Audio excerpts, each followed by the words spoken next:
Chuka, Umunna, many patchworkers look to you as a role model, someone who looks like them and can relate to them. Is that at least a part of how you see your role in politics? I think it's definitely part of my work, and I take it very seriously. When I was growing up myself, frankly, until my late teens, I did not think I would be able to do something like this. It didn't really occur to me because there were not people who looked like me in politics, and it was only later on when Bernie Grant, Diane Abbott, Keith Vaz and Paul Boateng were elected that I started to think, well, maybe one day you could do that. But I think it's really important that if we want to inspire our young people to get involved, they do need to see people who look like them and share their background to help show them that it can be done and they can reach for the stars just like everybody else. And how big a role do you think other ethnic minority MPs have in reaching out to underrepresented communities? Well, I don't know, certainly amongst my Labour colleagues who I know best, I don't know anybody who doesn't take very seriously that part of what we do, being role models for our young people. And all of us are very aware that we don't only represent our constituencies, we also do represent a particular community in the country. And as it happens, I mean, my constituency in Streatham, which takes in Brixton, Clapham, Balham, Tulse Hill, is one of the most multicultural constituencies in the country, and we've got one of the biggest African and Caribbean populations. So I suppose in many respects I'm of mixed heritage myself. I'm part Nigerian, Irish and English. I'm a product of my constituency, very much so. What was it like having the patchworkers out campaigning with you during the general election? It was fantastic. It was cold. I remember it was really cold on the day that we were joined by the patchworkers, but their energy and enthusiasm was just boundless. I mean, you know, you had a lot of kind of old timers who'd been around, who'd been campaigning week in, week out, who were kind of a bit, you know, run down by the weather. But they were, you know, up for it, keen, really interested to know what people thought on the doorstep. And I walked away, and I hope they did. They inspired me. I walked away very much inspired by their energy and enthusiasm. And what was great actually is that subsequently I did see some of those young people come back and saw them again on the campaign trail in the lead into the general election, which is a great thing. Are we now a patchwork country, or have we still got some way to go on that journey? I think in some respects we are. I'm very proud. I think we are perhaps the most multicultural, harmonious, at ease with its diversity country in Europe. There's no doubt about that.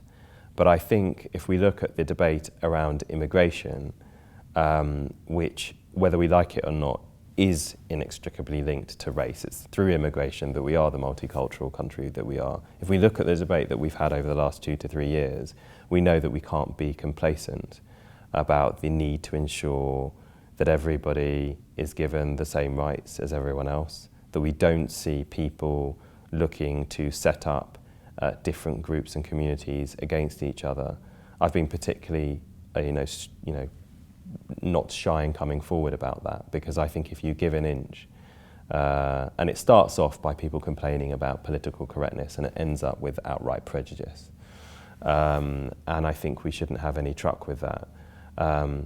But also I think it's not just a question of not accepting or giving any quarter to those who seek to sow the seeds of division, but it's also about reminding ourselves that we're always going to have a job of ensuring that newcomers to our country, and you know, we have had more recently waves of immigration from East European countries, from Somalia and Eritrea, in my community anyway.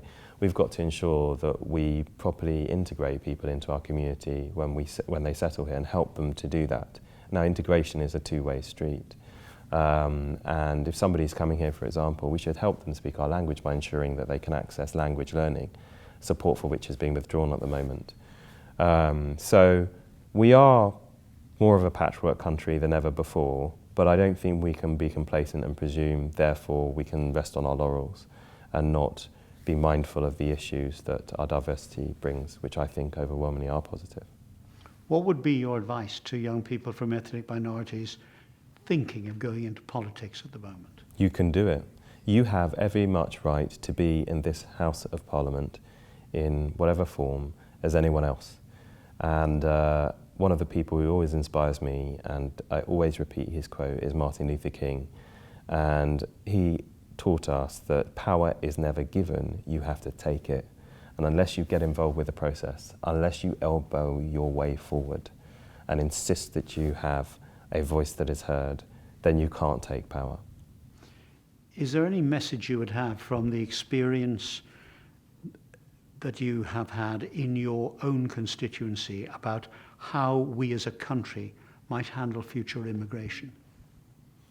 I think one of the beauties of my constituency, and I'm not saying it's unique, is that although we have the same issues where people don't quite understand each other if they don't know a community, and that can sometimes breed suspicion a little bit. The way in which we get over that primarily starts in our schools, because it's when people's families have children all going to the same school and mixing that they really get to know each other. If your child plays with another child of another culture, you learn something about that family. And so I think ensuring that we have mixed schools, we don't have segregation in our schools, which can sometimes unwittingly happen, I think is very, very important. I think without that, we wouldn't be quite the community that we are. And I also just think there is a history that we have in our area, and part of the reason we have such a large African Caribbean population in Lambeth is because when the Empire Windrush brought the first wave of immigration from the West Indies in 1948, initially the new arrivals were settled in Lambeth in the old bomb shelters in Clapham South. And the reason that Brixton, which many people consider to be the black capital of Britain, has become known as that in some respects is because the labour exchange, where people used to seek to go and find work, was in Brixton. So they would travel from Clapham South to Brixton, increasingly decided to settle in Brixton because it was near the labour exchange.